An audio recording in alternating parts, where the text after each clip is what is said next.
wabarakatuh. Waalaikumsalam warahmatullahi wabarakatuh. Ya Allah, ya Rabbi, panjenengan kula tangisi, kula nyuwun disakeni, dosa kula nyuwun diampuni. Para santri, putra lan putri, mulai iki sregep ngaji kanggo sangu yen wis mati, yen ditimbali marang Gusti kabeh manungsa bakal mati, yen wis mati terus diatusi, diwuduni ya diminyai, dipocong karo kain mori, dicekake terus disolati, dilepoke ning jero jepuri, dikubur ning jero bumi, ya yo kuburan rasane wedi, sing awak kabeh padha bali, ora ana sing gelem ngancani, ora ana sing gelem nunggoni, amale kurang bakale rugi. Ya Allah, ya Rabbi, panjenengan kula tangisi, kula nyuwun bisa adeni, dosa kula nyuwun diampuni.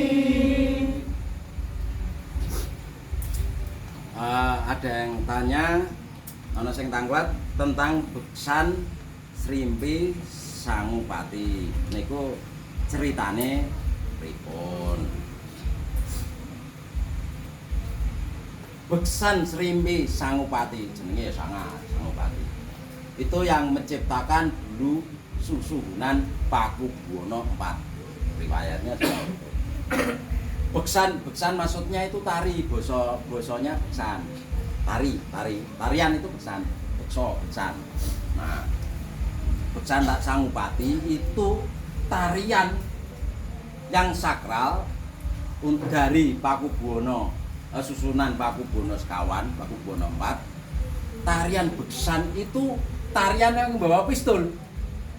Loh kok Pak, kok aneh? Bawa pistol kan gitu. Perempuan-perempuan yang nari itu bawa pistol semua.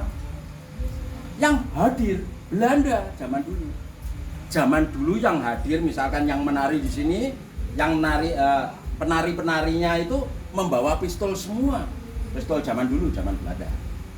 Nah, Belanda yang berhadapan dengan tarian beksan Sangupati itu, yo ndredeg kabeh lah, kemeringet gede-gede. Kuwatir nek ditembak kalau sama penarinya. Belanda diundang untuk menyaksikan beksan Sangupati. Maksudnya apa sih Pak Sangupati? Maksudnya begini, zaman Kanjeng Susuhunan ping 4 sekawan itu orangnya anti Belanda, disuruh tunduk sama Belanda, dia tidak mau tunduk sama Belanda. Intinya seperti ini, dia melawan model tari. Ini loh kelompokku, perempuanku, orang-orang seperti ini siap untuk bertempur. Jadi Belanda ya miris saat itu. Zaman dulu Karaton Surakarta ditakuti, zamannya dari awal dari Kanjeng Panembahan Senopati semestinya berwibawa sekali, kan begitu. Nah, beksan yang ditanyakan tadi itu pesan tarian Sangupati. Maksudnya dia siap untuk mati. Nah, tarian siap untuk mati maksudnya siap untuk bertempur. Pesan Sangupati yang dikarang oleh Kanjeng Susunan Pakubuwana ping 4 sekawan. Itu pesan itu. Nah, riwayatnya kan begini, urut-urutannya ya. Kayak seperti kalau kita di Kudus, Kanjeng Sunan Kudus dulu. Kanjeng Sunan Kudus dulu panglimanya Perang Demak, zamannya Raden Patah. Raden Patah ada gegeran toh zaman dulu, zamannya Arya Penangsang sama Panembahan Senopati, zaman gegeran antara siapa itu? Joko Tingkir sama Arya Penangsang, gegeran kan gitu. Terus akhirnya dari Demak itu sendiri itu pindah ke Pajang, kerajaan. Setelah dipajang, akhirnya pindah sampai ke Karaton Surakarta, di Ningrat itu.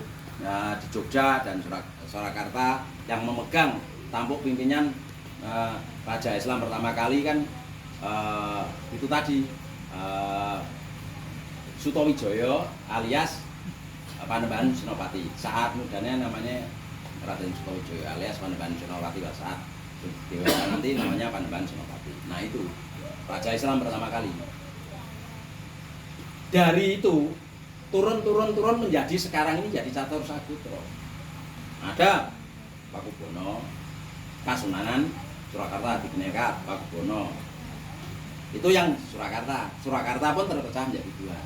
Menjadi yang satu menjadi Mangkunegaran, Puri Mangkunegaran. Yang Jogja, Kasultanan kayak Jakarta Diningrat, ada perpecahan namanya Pakualaman. Nah, Pakualam.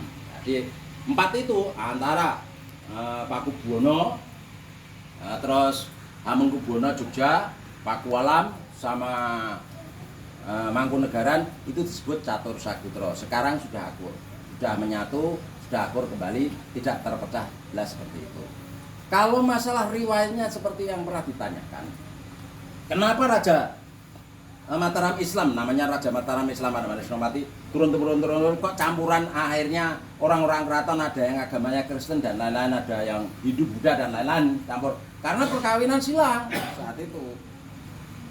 Contoh misalkan dari keturunan Panembahan Senopati punya anak perempuan dinikahi Belanda, misalkan dinikahi Belanda ini agamanya non muslim kan, terus akhirnya perkawinan silang, anaknya kan ada non muslim juga, paham ya?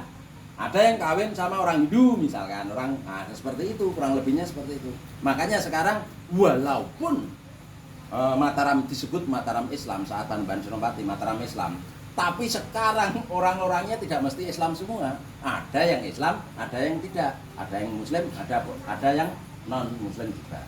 Karena itu tadi perkawinan silang antara ini menikah punya anak, ini anak menikah sama ini orang dari penjajah. Dulu kan ada Belanda yang menjajah juga ya, menjajah Indonesia, menikahkan anak, atau mungkin Belanda itu menikah sama keturunan keraton, putri-putri keraton, atau mungkin cucu cicit dari keraton, akhirnya menurunkan. Makanya dari orang Jawa sekian banyaknya itu rasnya campuran, bisa saja ras campur Arab, campur Filipina, campur Amerika, campur Inggris, karena perkawinan datang. Yang banyak kan yang dulu pernah dijajah, yang dianggap menjajah paling juara kan dulu Inggris. Kenapa Inggris juara? Makanya bahasa Inggris menguasai dunia. Karena orang Inggris paling juara, pernah menjajah ke sana ke sini, makanya bahasa Inggris menjadi bahasa dunia. Karena apa? Inggris itu yang paling hebat, yang menjajah-jajah. Ya, Indonesia dulu kan belum dibentuk, saat itu belum ada negara ya. Jadi dijajah-jajah sama mereka-mereka ya, ada Inggris pernah, terus Belanda pernah, Jepang pernah menjajah Indonesia. Makanya wajah-wajah kalian ini mungkin sudah campuran aja, yang sipit keturunan Jepang tapi dhuwur, mungkin turunan Londo. Ana sing rada bangir gini keturunan Arab, irunge tok, wajahe keturunan wong India, apa wong Jepang, apa wong. Contohnya seperti itu. Ada yang pendek, mungkin keturunan Jepang kan gitu. Contohnya seperti itu. Ada yang rambutnya ngecrok, enggak rombak, mungkin keturunan Cina. Kan Cina jarang rambutnya ikal kan jarang, mesti kan ngecrak. Gamte kan gitu. Ada yang matanya gede kayak mataku, irungnya pesek kayak aku elek, buka turunan asli Jawa. Percampuran silang. Itu percampuran silang. Nah gitu. Sama. Anakku banyak. Anakku ya wajahnya beda-beda. Ada yang keturunan aku elek buka, ada yang turun bojoku rada macem kan gitu. Ah nanti cucuku ya beda lagi karena perkawinan silang. Nah, itu riwayatnya seperti itu. Nah, itu tadi yang ditanyakan tentang Biksan Sangupati itu maksudnya itu dari Pakubuwono sekawan menciptakan tari tersebut untuk melawan Belanda. Maksudnya siap untuk bertempur. Makanya saat Biksan itu mulai dipertunjukkan, orang Belanda yang duduk di sekitarnya menyaksikan yuk gemeter karena apa? Bawanya pistol. Cuman sekarang tari Biksan tidak bawa pistol lagi, bawanya gelas seperti gelas anggur, gelas sirup kalau nggak salah seperti itu. Sekarang tari Biksan sudah dirubah seperti itu. Dulunya pakai pistol karena melambangkan keberanian perlawanan dari perempuan-perempuan Indonesia. Bukan hanya perempuan, laki dan perempuan itu seperti itu. Paham ya? Nah, ini ada pertanyaan lain? Ada pertanyaan lain ada? Apa cukup tadi? Ada yang tanya? Nggak ada tanya? Cukup sekian ya? Assalamualaikum warahmatullahi wabarakatuh. Ya Allah ya Rahman, kumohon belas kasihan, dosaku air lautan, kuharapkan dapat ampunan. Majelis sembah pedangkungan di setiap pengajian ingin selalu mengingatkan, sering membaca Al-Quran, pegang HP bukanlah larangan, bolehlah buat hiburan, asal jangan sampai kebablasan, melupakan kewajiban. Pesan dari Mas Panembahan, kematian bagaikan arisan, tiap insan pasti mendapatkan, duluan atau belakangan. Bedanya ini kawan, arisan ingin dapat duluan, kematian ingin belakangan. Itulah kenyataan. Ya Allah ya Rahman, kumohon belas kasihan, dosaku